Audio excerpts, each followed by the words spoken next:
Hello बच्चों, कैसे हैं आप सब बढ़िया? स्टडीज ठीक चल रही है? बस इसी तरह पढ़ते रहिए, छोटे छोटे कदम उठाते रहिए, हम अपनी मंजिल पे, अपने लक्ष्य पर आप जरूर पहुंचेंगे। मैं जानती हूँ आजकल थोड़ा समय ऐसा है, वक्त ऐसा है, बट घबराने की जरूरत नहीं है। अगर हमें पता होता है कि हमारी मंजिल क्या है और हम रोज उसके लिए छोटे छोटे कदम उठाते रहें तो हम उस पर जरूर पहुंचेंगे। एक ऐसा ही छोटा सा कदम लेके आज मैं सविता शर्मा फिर आपके सामने हाजिर हूँ और आज हम बात करने वाले हैं ह्यूमन हार्ट की। मेरे पहले के लेक्चर्स में सर्कुलेटरी सिस्टम हम ऑलरेडी स्टार्ट कर चुके हैं, आपने पढ़ा ही होगा, आपने मेरे लेक्चर भी जरूर देखे होंगे। और उसके अंदर हमने ये किया था कि कंपोनेंट्स ऑफ सर्कुलेटरी सिस्टम क्या है, हमने बात करी ब्लड की, हमने बात करी ब्लड वेसल्स की और हार्ट की, और ब्लड की कंपोजिशन भी हम ऑलरेडी कर चुके हैं। सो आज हम करने वाले हैं ह्यूमन हार्ट की बात। ये क्या है, कहाँ पे प्रेजेंट है, क्या इसका स्ट्रक्चर है, क्या इसका फंक्शन है, ये सब कुछ मैं ऑलरेडी आपको लास्ट लेक्चर में बता चुकी हूँ कि ह्यूमन हार्ट, आपने देखा था ना मेरा लास्ट लेक्चर, हमने उसमें ये कहा था ह्यूमन हार्ट क्या है। ह्यूमन हार्ट है एक पंपिंग ऑर्गन। पंपिंग ऑर्गन का मतलब क्योंकि यही बीट करेगा, ये पंप करेगा तो वो ब्लड वेसल्स के अंदर सर्कुलेट होगा। ये पंपिंग ऑर्गन मीजोडर्मल है ओरिजिन में। मीजोडर्मल, आप ये जानते हैं कि हम ट्रिप्लोब्लास्टिक ऑर्गेनिजम्स हैं और हमारे एम्ब्रियो में 3 लेयर्स होती हैं, एक्टोडर्म, मेसोडर्म एंड एंडोडर्म। तो ह्यूमन हार्ट मेसोडर्म से बना हुआ है और ये हार्ट सिचुएटेड कहां पे है? ये सिचुएटेड है थोरैसिक कैविटी के अंदर, लंग्स के बीचों बीच ये प्रेजेंट है और इसका जो एपेक्स है वो हमारे डायफ्राम के ऊपर रेस्ट कर रहा है, स्लाइटली टिल्टेड है और ये डायफ्राम के ऊपर रेस्ट कर रहा है। ना जनरली इट्स कॉमनली सेड कि ह्यूमन हार्ट जो है that is the size of a fist. It is 12 centimetre into 9 centimetre. छोटा सा स्ट्रक्चर है बट बहुत इंपॉर्टेंट ऑर्गन है ये, बिकॉज यही है जिसकी कॉन्टिन्यूअस बीटिंग की वजह से, जिसकी कॉन्टिन्यूअस वर्किंग की वजह से हमारी लाइफ चल रही है।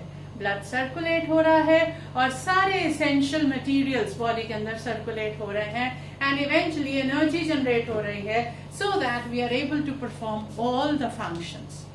सो आज के लेक्चर में जैसे मैंने आपको पहले कहा, हम क्या करने वाले हैं, हम ह्यूमन हार्ट का स्ट्रक्चर स्टडी करने वाले हैं। तो अब एक डायग्राम की हेल्प से मैं आपको इसका पूरा स्ट्रक्चर एक्सप्लेन करूंगी। तो ये देखिए, अब आपके सामने डायग्राम है किसकी? ह्यूमन हार्ट की। ये ह्यूमन हार्ट ओपन किया हुआ है और उसकी डायग्राम है। नाउ ह्यूमन हार्ट के पास 4 चेम्बर्स हैं, 2 एट्रिया हैं, 2 वेंट्रिकल्स हैं। और अगर आप इसमें ध्यान से देखें तो आपको ये दिखेगा, ये है राइट एट्रिया जिसको हम राइट ऑरिकल भी बोलते हैं, और ये हमारे पास है लेफ्ट एट्रिया जिसको हम लेफ्ट ऑरिकल बोलते हैं, राइट। सो मेरे पास अपर चेम्बर्स क्या हो गए? Atria, which are further divided into right auricle और right atria and left auricle and left atria. 2 नीचे के चेम्बर्स हैं जिनको हम वेंट्रिकल्स कहते हैं। Again you can see this is the right ventricle, this is the left ventricle. So 4-chambered heart having 2 auricles, 2 ventricles. This is the right side of the heart, this is the left side of the heart. And internally heart में complete partition है। So ये partitioning run हो रही है किसमें? ventricles के बीच में, which is interventricular septum। उसी तरह auricles भी एक दूसरे से डायरेक्टली बात नहीं कर सकते, इनके बीच में भी interatrial septum होता है जिससे दोनों एक दूसरे से separated होते हैं। पर जो ऑरिकल है वो अपने साइड के वेंट्रिकल्स के साथ कम्युनिकेट करता है। हमारे पास एट्रियो वेंट्रिकुलर सेप्टम भी है, right. Atrial, inter atrial septum जो 2 एट्रिया को डिवाइड कर रहा है, इंटर वेंट्रिकुलर सेप्टम जो 2 वेंट्रिकल्स को डिवाइड कर रहा है। ऑरिकल और वेंट्रिकल के बीच में पार्टीशन है which is atrio ventricular septum, दोनों तरफ पे है, बट दोनों ही ऑरिकल्स अपने अपने वेंट्रिकल से बात कर सकते हैं। और ये जो बात है वो कैसे करते हैं? Right atria talks to the right ventricle और communicates with the right ventricle with the help of the tricuspid valve. ये देख रहे हैं आप, ये ट्राइकस्पिड वाल्व है। इसको ट्राइकस्पिड वाल्व क्यों कहते हैं? क्योंकि इसके पास 3 फ्लैप्स हैं। Similarly left auricle talks to the left ventricle with the help of bicuspid valve. आप इसको बाइकस्पेड वेल्व भी कह सकते हैं, आप इसको मिट्रल वेल्व भी कहते हैं, क्योंकि यहाँ पे हमारे पास क्या है, यहाँ पे हमारे पास 2 वेल्व्स हैं। नाउ ये जो फ्लैप्स हैं, ये जो वेल्व्स हैं, दे आर यू सी, यहाँ पे आपको दिख रहा है ये स्ट्रक्चर्स दिख रहे हैं, ये क्या कर रहे हैं, ये इनको होल्ड कर रहे हैं, ये फ्लैप्स को अटैच करते हैं with the wall of the ventricles. ये जो अटैचमेंट है वो क्यों है, वो इसलिए है कि फ्लैप इस तरफ तो खुले लेकिन वो बैकवर्ड ना जा पाए, वो फ्लैप यहाँ पे जाके रुक जाएगा, वो बैकवर्ड खुलना नहीं है। क्यों बैकवर्ड खुलना नहीं है? बिकॉज हार्ट की जो ये कंप्लीट पार्टीशनिंग है और ये जो है स्ट्रक्चर, ये क्या इंश्योर कर रहा है, unidirectional flow of blood. Flow of blood कहां से आएगा, ऑरिकल से वेंट्रिकल्स में, वेंट्रिकल से वो जाएगा डिफरेंट ऑर्गन्स के पास। सो वेंट्रिकल से वापस वो ऑरिकल को नहीं जाना है, इसीलिए हमारे पास ट्राइकस्पिड बाइकस्पिड वेल्व्स हैं। अब ये जो राइट ऑरिकल है, अगर हम देखें again if you look at the wall of the auricle and the ventricle, you will find कि जो वॉल्स है वेंट्रिकल्स की, they are thicker where the walls of the auricles are thinner. Also you will find the wall of the left ventricle, ये आप देखेंगे ये ज्यादा thick है, और जो वॉल है राइट वेंट्रिकल की वो कम थिक है। वाई? क्योंकि राइट वेंट्रिकल ने ब्लड को कहां तक पहुंचाना है, उसने सिर्फ लंग्स तक पहुंचाना है, और वो कैसे पहुंचाता है, with the help of pulmonary artery, right. Pulmonary iota जाता है जो जाके बाद में डिवाइड करता है किसके अंदर, पल्मोनरी आर्टरीज के अंदर, और वो ब्लड को लेके जाती है किसके पास, लेफ्ट एंड राइट लंग के पास, राइट। सो हमारे पास ये आ जाता है। सिमिलरली जो लेफ्ट वेंट्रिकल है, इसलिए तो राइट वेंट्रिकल ने सिर्फ लंग्स तक ब्लड पहुंचाया, but left ventricle with the help of iota वो सारी बॉडी को ब्लड पहुंचाता है। सो यहाँ पे एक बिगर पुश, एक बिगर कंट्रैक्शन चाहिए। सो इसकी वॉल ज्यादा थिक है और इसकी वॉल लेस थिक है, राइट।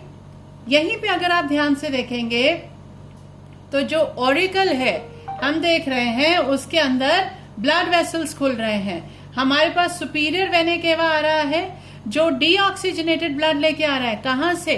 वो डीऑक्सीजनेटेड ब्लड लेके आ रहा है बॉडी के अपर पार्ट से, राइट। अपर पार्ट मीन्स हाथ से ऊपर जितनी भी जगहें हैं, वेदर इट इज हेड और इट इज फेस, उन सब से डीऑक्सीजनेटेड ब्लड लेके सुपीरियर वेना केवा किसके पास लेके आता है, राइट ऑरिकल के पास।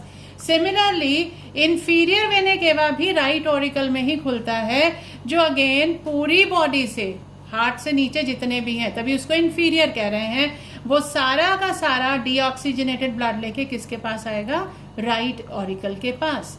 इसके अलावा हमारे पास एक और ब्लड वेसल्स यहाँ पे आती हैं जो हार्ट से ही पूरा ब्लड कलेक्ट करके डीऑक्सीजनेटेड ब्लड वो भी आके कहाँ किसको देगी, राइट ऑरिकल को।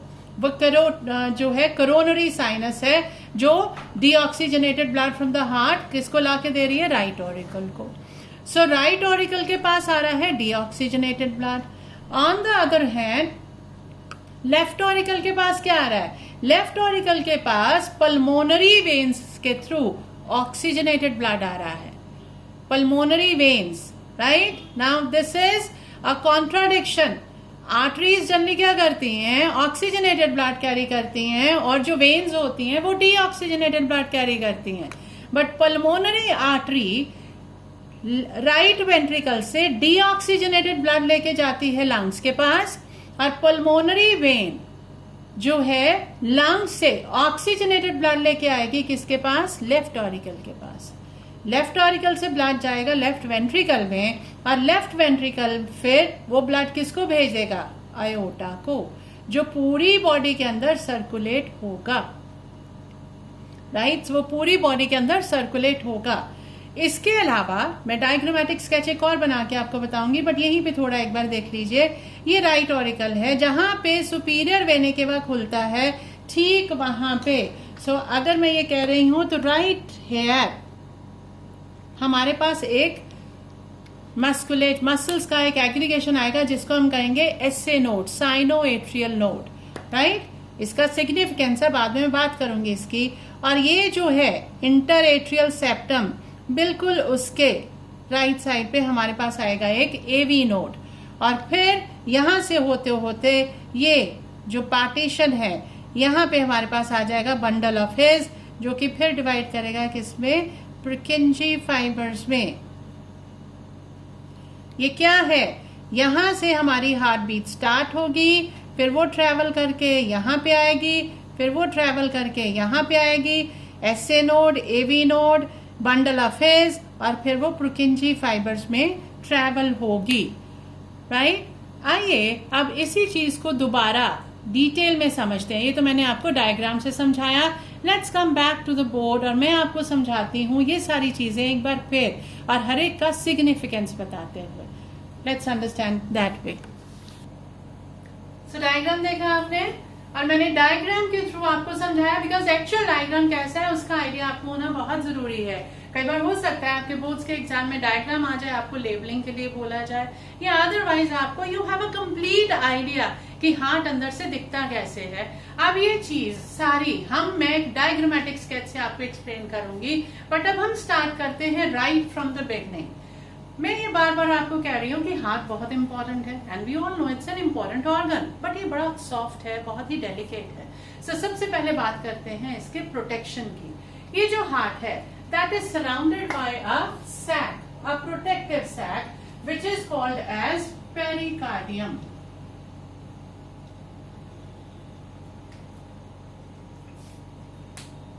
ये क्यों, ये जो सैक है ये इसका आउटर कवरिंग है, ये इसका प्रोटेक्शन है, मेरा है। पेरिकार्डियम की दो लेयर्स हैं। We are going to have a parietal pericardium and we are going to have visceral pericardium. ये दो लेयर्स है, और इन दो लेयर के बीच में हमारे पास कैविटी है। उस कैविटी के अंदर हमारे पास एक फ्लूइड है which is called as pericardial fluid.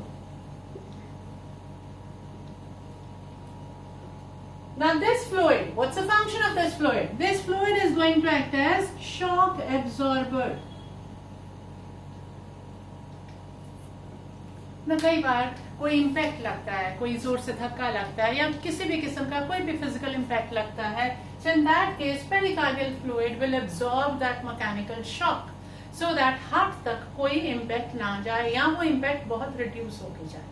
Second thing, heart ने बीट करना है। जब हार्ट ने बीट करना है तो उसने रेगुलरली कॉन्ट्रैक्ट एंड एक्सपैंड करना है। तो वो जो उसकी मूवमेंट है, अगर ये सिर्फ दो मेम्ब्रेन्स ही हों, सो वो क्या होगा, फ्रिक्शन होना शुरू हो जाएगा, and this pericardial fluid this prevents that friction so that एक स्मूथ मूवमेंट हार्ट को मिले, एंड वो हार्ट कॉन्टिन्यूसली बीट करे without any kind of an injury, without facing any kind of friction. ये तो बात हुई उस सैक की जो प्रोटेक्टिव है नेचर में। इसके बाद हार्ट की वॉल है, और जो वॉल है हार्ट की, that is 3 layer.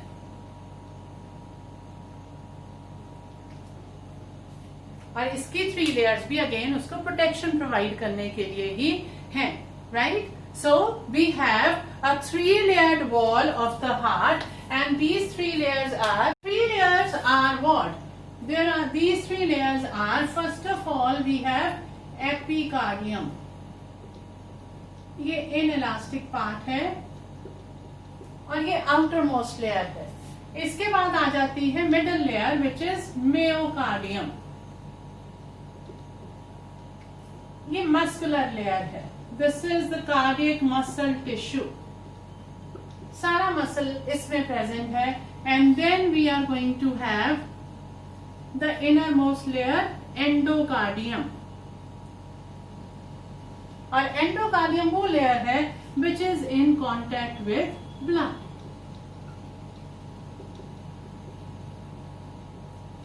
Right? So ये तो हुआ हार्ट का wall, again design to protect it. सबसे बाहर हमारे पास एक सैक आया, डबल लेयर, उसके बाद वॉल आ गई, एंड इंटरनली जैसे मैंने आपको डायग्राम दिखाते हुए बताया था 4 चैम्बर्स हैं। We have 2 atria and we have 2 ventricles, right? मैंने आपको ये बताया था कि जो ऑरिकल्स का वॉल है वो कंपैरेटिवली थिनर है और वेंट्रिकल्स का वॉल थिकर है। व्हाई? क्योंकि ऑरिकल्स ने ब्लड को वेंट्रिकल्स में ही पंप करना है, whereas वेंट्रिकल्स ने ब्लड को कंपैरेटिवली लॉन्गर डिस्टेंस पे मूव करना है या पंप करना है। इसलिए ऑरिकल्स की वॉल थिन है और वेंट्रिकल्स की थिक है। व्हाई? ऑरिकल्स के अंदर ये जो मियोकार्डियम है ये थिन होती है और वेंट्रिकल्स के अंदर मियोकार्डियम थिक होती है। वेंट्रिकल्स में भी मैंने आपको वहां पे बताया कि जो लेफ्ट वेंट्रिकल है वो थिकर है और जो राइट वेंट्रिकल है उसकी wall as compare to the left वो लेस थिकर है। क्यों? क्योंकि राइट वेंट्रिकल ने ब्लड को पंप करना था कहां तक? लंग्स तक, और लंग्स तो बिल्कुल साइड में सिचुएटेड है ना, लंग्स के बिल्कुल बीच ही तो हार्ट है। सो लंग्स बहुत पास है, इसलिए राइट वेंट्रिकल की जो वॉल है उसमें मियोकार्डियम तो है, थिकनेस है, बट लेफ्ट के कंपैरिजन में कम है।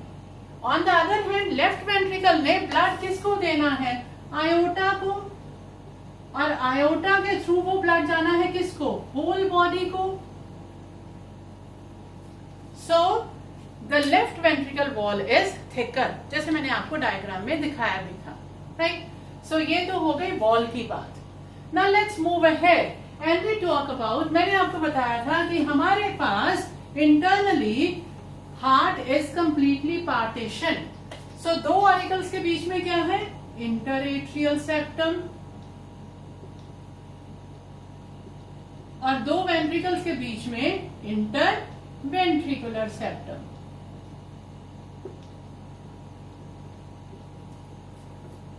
So neither left ventricle and right ventricle can talk to each other. Similarly, right and left auricles cannot also talk to each other. They are completely partitioned.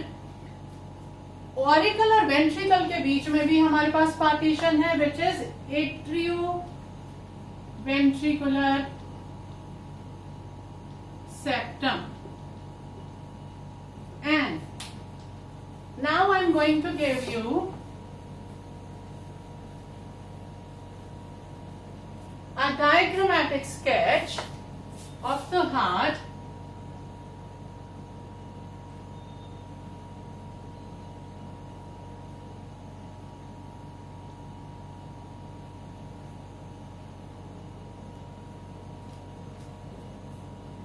so ये है right atria, ये है left atria, ये है right ventricle, ये है left ventricle. यहां पे मैंने आपको बताया था क्या? यहां पे हमारे पास क्या है? ट्राइकैस्पिड valve.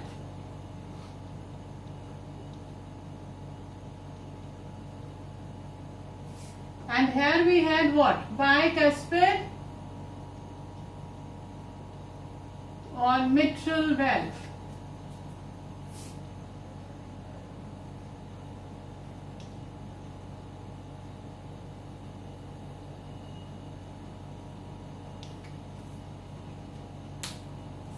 Right? Right auricle is receiving three major blood vessels. So blood vessels entering right auricle are, first is superior vena cava, coronary sinus and inferior vena cava. Superior vena cava, superior above, ये vena cava क्या करता है? ये blood के, ये body के वो सारे पार्ट्स जो हाथ से ऊपर लोकेटेड हैं वहां से डीऑक्सीजनेटेड ब्लड लाके राइट ऑरिकल को देता है। It is open into right auricle. Inferior vena cava, body के सारे parts which are below the heart, वहां से डीऑक्सीजनेटेड ब्लड इकट्ठा करके कौन लेके आता है? इंफीरियर वेना केवा। सो ये भी अपना डीऑक्सीजनेटेड ब्लड किसको दे देगा? राइट एट्रिया को। कोरोनरी साइनस, हार्ट को भी तो सारी रिक्वायरमेंट्स है, हार्ट की भी तो फंक्शनिंग है, हार्ट के मसल्स को भी ऑक्सीजन चाहिए, फूड चाहिए, सब कुछ।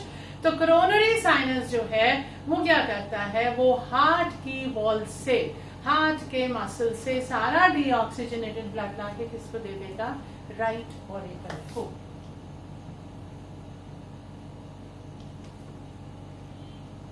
राइट, ये तो ब्लड वेसल्स हुए जो ऑरिकल में है। कौन से, राइट ऑरिकल या राइट एट्रिया में। राइट वेंट्रिकल से पल्मोनरी ट्रंक निकलता है। ये pulmonary trunk will then divide into right and left pulmonary artery, और ये किसके पास जाएंगे, ये डीऑक्सीजनेटेड ब्लड लेके चले जाएंगे किसके पास, लंग्स के पास। Right, so this will go to lungs. क्यों, क्योंकि ये जो ब्लड है लंग्स के पास जाके ऑक्सीजनेट होगा। देन लंग से ऑक्सीजनेटेड ब्लड लेके हमारे पास 4 पल्मोनरी वेन्स, वो इस डीऑक्सीजनेटेड ब्लड को कहां ले आएंगे, लेफ्ट एट्रिया में। राइट, सो पल्मोनरी आर्टरी, जनरली मैंने आपको बताया था artery carries oxygenated blood, but pulmonary is an exception. Pulmonary artery is carrying deoxygenated blood and pulmonary vein is carrying oxygenated blood. So pulmonary artery deoxygenated blood right ventricle से लेके lungs के पास गई, और lungs से pulmonary veins oxygenated blood लेके left atria के पास आई।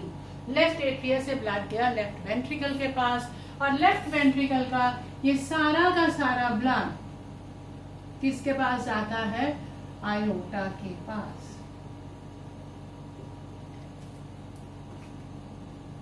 So that now it is supplied to the entire body. ये जो हमारे पास ब्लड वेसल्स हैं, यहाँ पे सेमिल्यूनर वेल्व्स हैं, किसके पास, जो पल्मोनरी ट्रंक अराइज हो रहा है। यहाँ पे हमारे पास डॉर्सल एओर्टा, वहां पे भी सेमिल्यूनर वेल्व्स हैं। हमारे पास यहाँ पे ट्राइकस्पिड, बाइकस्पिड वेल्व्स हैं। Right, all these valves what are they doing, they are ensuring unidirectional flow of blood. Right, blood keeps on moving in the forward direction. कभी भी ventricle से वापस atria को blood नहीं जाएगा, and in some cases if it starts happening, that's a disease, that's a disorder which is called as a murmuring of heart. So it should not be happening. So ये तो है basic structure heart का। अब heart की जो complete partitioning है, why this is complete partitioning, so that the deoxygenated blood and the oxygenated blood they do not get mixed with each other. Body को oxygenated blood जाता है और deoxygenated blood वापस बॉडी से heart के पास आता है, और हार्ट उसको लंग्स के पास भेज के ऑक्सीजनेट कराता है। We cannot afford mixing of deoxygenated and oxygenated. Why? Because our energy requirements are high. So my each and every cell should get oxygenated blood. तभी ऑक्सीजन sufficient amount में मेरी body के एक एक सेल के पास पहुंचेंगी, so that each and every cell can oxidize the food and eventually generate the energy. So this is basic structure of heart. उसकी जो प्रोटेक्शन है उसके लिए हमारे पास सैक है, फिर हमारे पास वॉल है। सैक 2 लेयर था, पेराइटल एंड विसरल, और हमारे पास वॉल है वो 3 लेयर थी। We had epicardium, myocardium and endocardium. फिर आया heart, which is we saw having 4 chambers, 2 atria, 2 ventricles. The right side of the heart will always have deoxygenated blood, and the left side of the heart will always have oxygenated blood. 3 major blood vessels bring deoxygenated blood to the right auricle. कौन-कौन से? Superior vena cava, inferior vena cava and coronary sinus. Right ventricle से pulmonary trunk लेके गया deoxygenated blood lungs के पास। lungs में से pulmonary veins लाई oxygenated blood किसके पास? left atria के पास। लेफ्ट एट्रिया से ब्लड आया लेफ्ट वेंट्रिकल में, लेफ्ट वेंट्रिकल से ब्लड गया किसके पास? इवेंचुअली आयोटा के पास। Structure of the heart hurriedly revised. अब एक चीज और समझते हैं, we often say that heart, human heart, it is myogenic. It shows automatic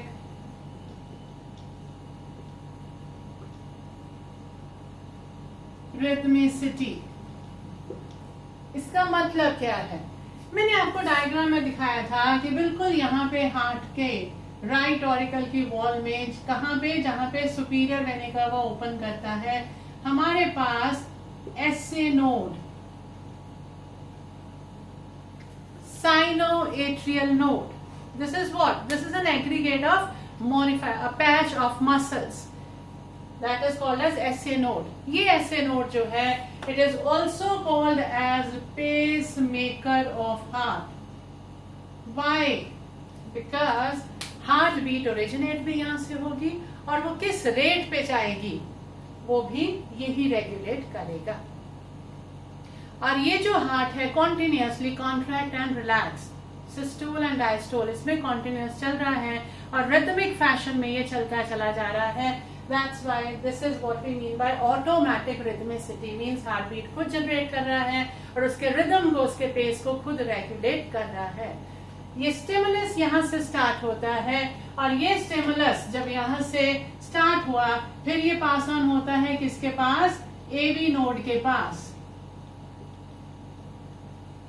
AV node से ये जाता है बंडल ऑफ हिज के पास और वहां से मैंने डायग्राम में भी आपको ड्रॉ करके दिखाया था पुर्किंजी fibres.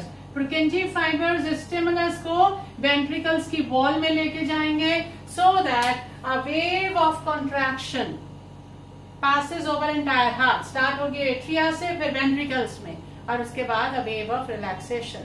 So what is going to happen? Systole and then relaxation, diastole.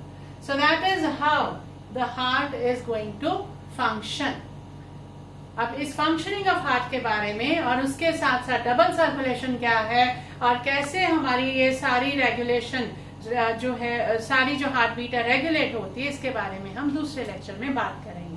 आज का लेक्चर आई होप बहुत सिंपल था पर बहुत इंपॉर्टेंट टॉपिक है आपके सीबीएसई के लिए भी और नीट के लिए भी।